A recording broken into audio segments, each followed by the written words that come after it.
Hello and welcome. You're watching The Buck Stops Here and I'm Barkha Dutt. Our focus continues to be on the tenuous and fragile situation in the Kashmir Valley. Coming up on the program today at 8:30 will be the PDP Member of Parliament Muzaffar Beg, who's triggering a massive controversy by demanding now a commission of inquiry into the circumstances in which Burhan Wani, the Hizbul Mujahideen militant, was eliminated.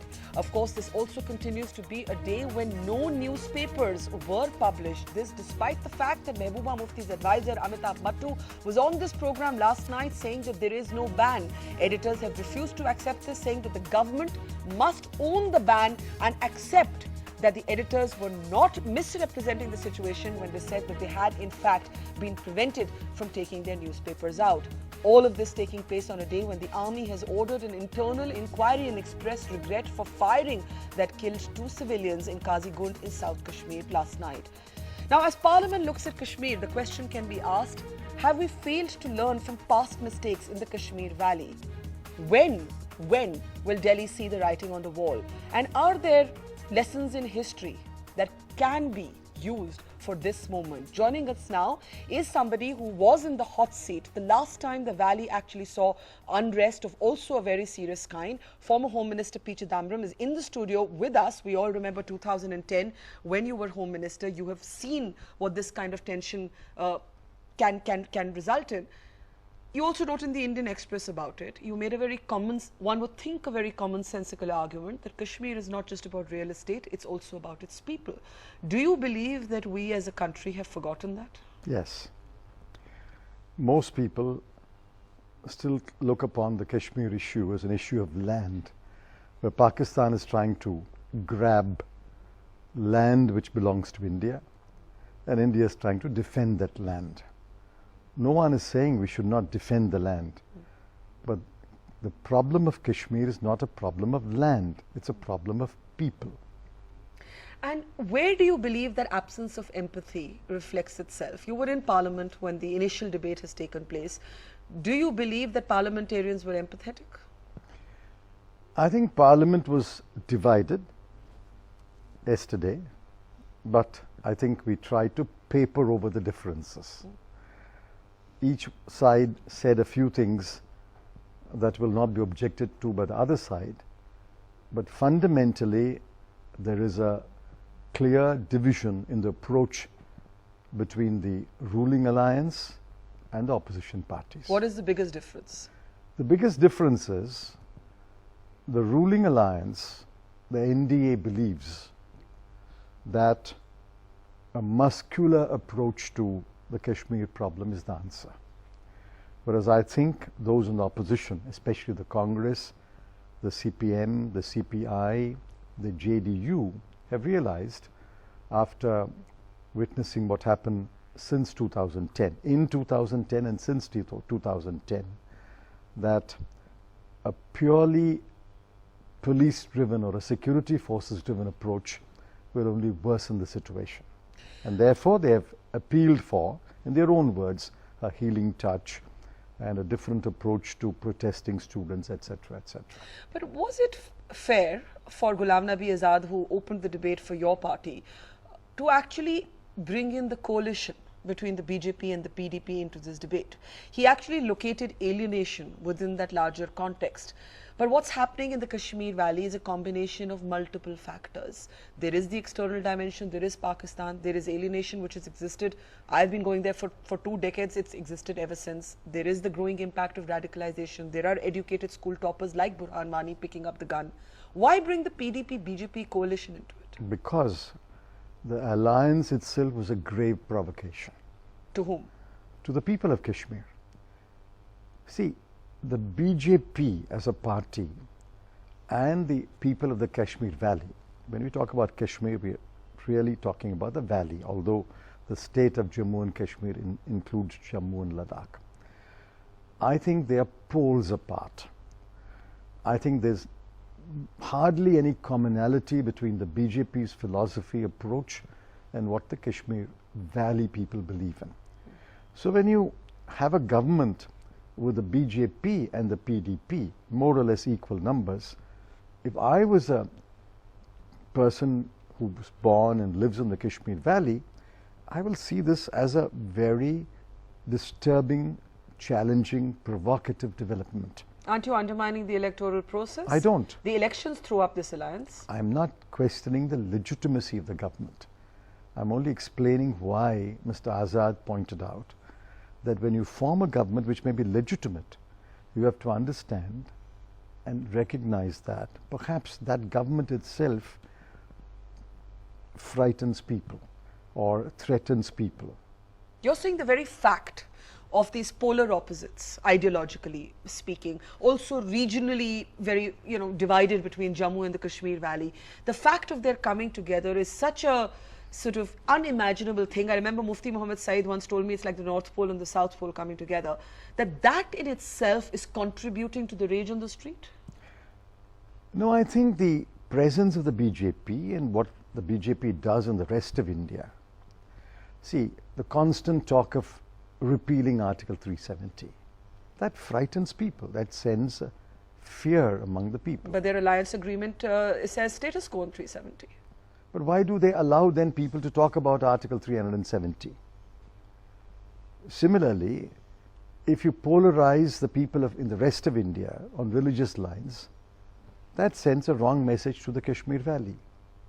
When you were Home Minister, it's not as if you have not witnessed unrest. Oh, I was devastated by what happened in 2010, which is why we took all those very, very critical measures that changed the situation.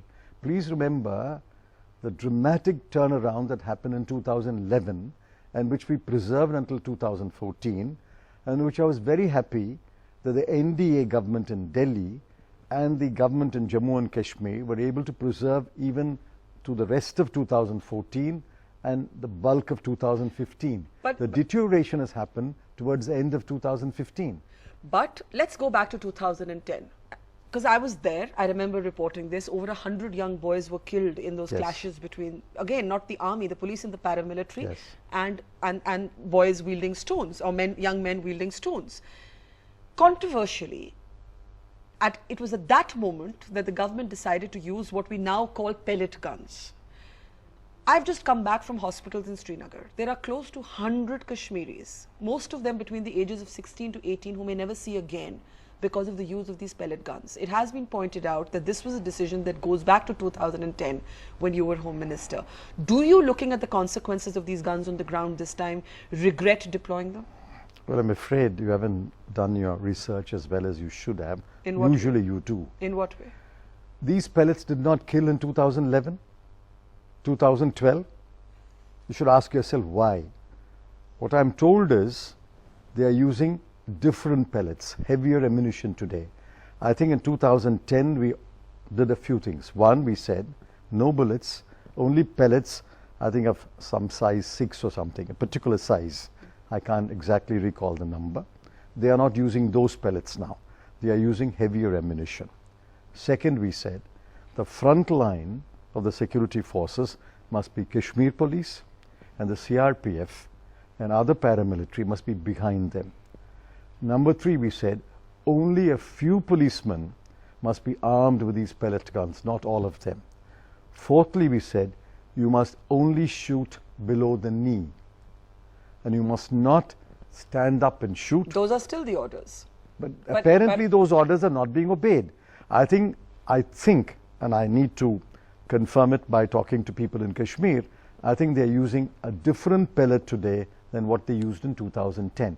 You should ask yourself, why didn't these pellets kill in 2011? But in 2010, over 100 people died. So they may argue that these are, they would argue that they're less lethal. 2010 was bullets. When we changed it, I got fully involved in the Kashmir situation only in 2010. Please remember, in 2009, we were responding to the Mumbai attack and revamping the entire security architecture. When Kashmir blew up in 2010, I was quite devastated, and then we put in all these measures. What is the mistake you think you made? When I say you, I don't mean you, the individual, but the government, made at that time that you think is being made again? The mistake that is being made now? Yeah, compared to the mistake that was made in 2010. Oh, the mistake is giving orders to the security forces to adopt a hard, muscular approach. Even yesterday in the debate, people used the phrase hard policing. You don't do hard policing of protesting youth and citizens. I can understand hard policing against militants, hard policing against insurgents, against protesting youth who only got stones, nothing else. You don't do hard policing. You do wise policing. You do tactical policing. I think the mistake then was the security forces had apparently orders to do hard policing, which we changed in 2010. Do you believe that it has eaten into the moral authority of the Indian state to see these images of these blinded young boys? It has. The moral authority of the Indian state. Like the deaths of 2010 challenged the moral authority of the Indian state, the blinding of so many young men, protesting young men, has further weakened the moral authority of the Indian state. The security forces would argue, as they have with me, that these are angrier crowds that they've seen before, that the tactics have changed, that sometimes 400 people will come charging at a post where there might be only 30 policemen, and this is happening in rural Kashmir, that they sometimes try to snatch weapons, that police stations, 25 I think, have been set ablaze, that this is no longer, it's no longer possible to do soft policing or wise policing. I don't agree. Please remember that we went through a very bad phase in 2010, but we recovered remarkably between 2011 and I go up to 2015, the present government's period. I'm not claiming the entire credit only for the UPA. I think even this government and Mr. Mufti Mohammed Saeed's government did a good job up to 2015. What changed after 2015 is what leaves me completely perplexed. What do you think changed? I don't know. Unless we talk to a lot of people, unless I talk to the police officers, the army officers, people, I can't say. I think it's time for an all-party delegation to go to Kashmir. I think it's time for the interlocutors to go back and do their quiet interlocution with the people. I think it's time to go back to doing the things we did, and we forgot to implement those lessons. I was going to ask you that because, you know, the interlocutors committee that you set up, that report pretty much just, you know, ended up with cobwebs. I'm equally disappointed. Why did it never come to Parliament? Why did Parliament never debate the Kashmir interlocutors report? I left the ministry in August 2012. But that was your government. You had 2 years to discuss that report. That's why I accept collective responsibility. I am as disappointed as you are that while we did not bring the interlocutors report to Parliament for a debate, and we did not implement many of those suggestions. Some were, not all. Why are some of our political responses to Kashmir not quicker? Because if I remind you of 2010, you know, the all-party delegation, it should be a no-brainer. It should, you know, at this moment, there should be all-party delegations in the hospitals of the Kashmir Valley. But even at that time, if I'm not wrong, the unrest begins simmering in June, the all-party delegation goes in September. The Prime Minister comes, he addresses the nation, but he does it very late, Dr. Manmohan Singh at that time. Would you A, want to hear Prime Minister Modi speak on Kashmir, and B, why is the political establishment so late to respond on Kashmir? Why did it take a Parliament session for all of you to talk about Kashmir? No, I think people have spoken about it outside Parliament. There have been very, very critical articles, pieces in the newspapers. I wrote one last Sunday before Parliament started. I've read one by T.K. Arun, I've read one by Professor Happymon Jacob, I've read several others. So I think voices are there. But when in Parliament, the voice gets heard more loudly. I agree, our responses are very, very slow. In fact, I learnt these lessons after what happened in 2010. But we did respond. What was the personal learning for you? The all-party delegation was my idea. Yeah. And then I persuaded all the parties to join. And to give credit to all of them, every one of them willingly joined. What was your personal learning from 2010 in Kashmir? My personal learning is that we have completely misunderstood what the Kashmiri people are struggling for or protesting for. We think wrongly that all of them are separatists, secessionists, whatever they say is sedition, and they should therefore be treated as if they were enemies of the state. That's completely untrue. We spoke to hundreds of people. The word Azadi means many things to many people there. In fact, I don't think two people agree on what Azadi is. Today things may have changed. I'm talking about 2010-11. I think what they are fighting for is identity. What they are fighting for is a large degree of self-government and autonomy. And what is wrong with that? You see, we are not willing to think out of the box. In a federal system, there is no principle which says powers must be devolved on all states in a symmetric manner. You can have asymmetric devolution of powers. What are we preaching the Sri Lankans about? We are telling them that the Tamil provinces, north and east, must have a larger degree of devolution of powers. We are preaching asymmetric devolution of powers in Sri Lanka, and why can't we apply asymmetric devolution of power? You would support greater autonomy for Jammu and Kashmir? Of course, because that is the basis on which Jammu and Kashmir acceded to India. That is the basis of Article 370. And over the years, we have simply chipped away at that bargain which was arrived at in 1947, 1948. One of the big talking points has become the role of the media. On the one hand, you have media censorship. The Kashmiri editors say this happens to us every time. They say it happened in 2010 also.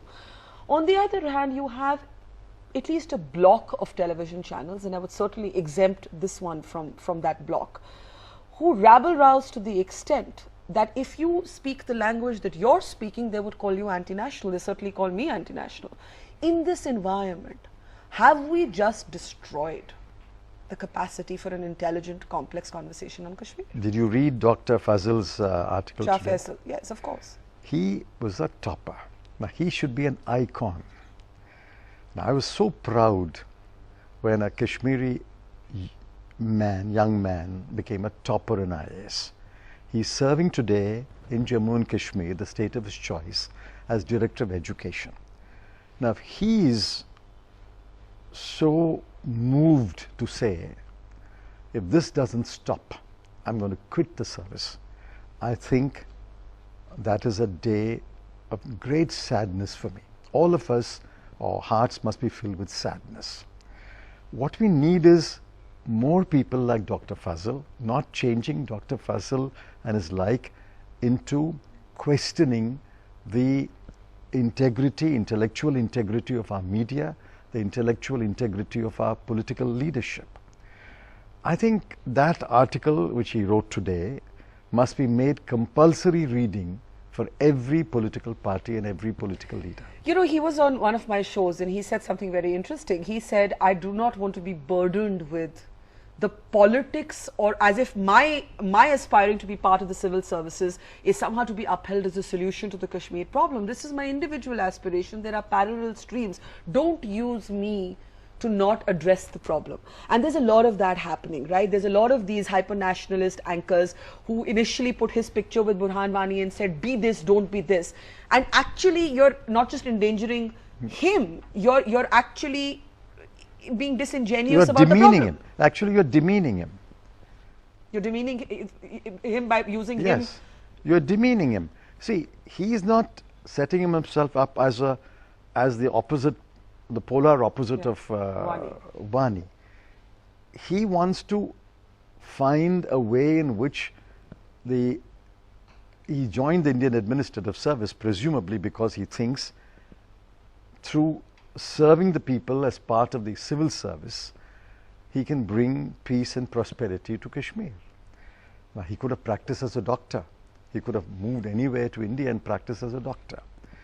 But if you now set him up as the good Kashmiri and Wani as the bad Kashmiri, you're not only endangering his life, you are diminishing him, you're demeaning him as though he has an agenda, he has a particular agenda that he is peddling for either personal popularity or for career advancement. Yeah, and you know, he named 4 channels, and so I'm going to name the channels he named. He named Times Now, Z, NewsX and Aaj Tak. And he said these 4 channels have actually just become, I mean, he didn't use the word reductionist, but I'm summarizing what he said, that there's a kind of reductionist, you know, he actually said you have to save India from this so-called national interest and this nationalism.